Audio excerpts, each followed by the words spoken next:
শুনবেন, পৃষ্ঠাবুদ্ধের সামনে এসে ওয়াজ শুনবেন, আর বাড়িতে গিয়ে আপনার মাকে ধমক মারবেন। আপনার মতন শ্রোতা আজকে রাজ করে দরকার নাই। তিনবার কণ্ঠে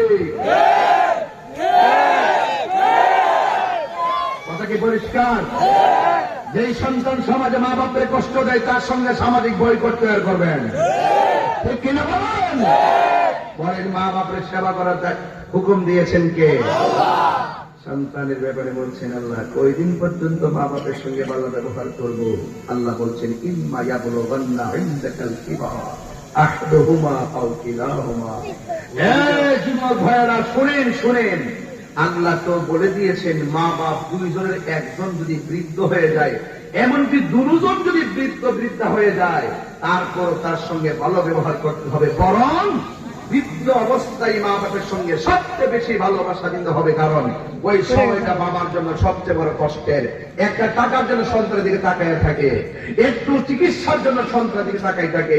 আপনি যখন বাবার চিকিৎসাটা করেন না, মার খবর যখন নেন না, আর চোখের পানি ফেলে যখন মা বলে উফ পুত্রে ফুট করলে কি, হাত তুইলা বদুয়া দিতে হবে না। তোমার মতন বহুত হিরোরে দেখছি মার বদুয়া লাগার পরে জিরো হয়ে গেছে। কি হয়ে গেছে?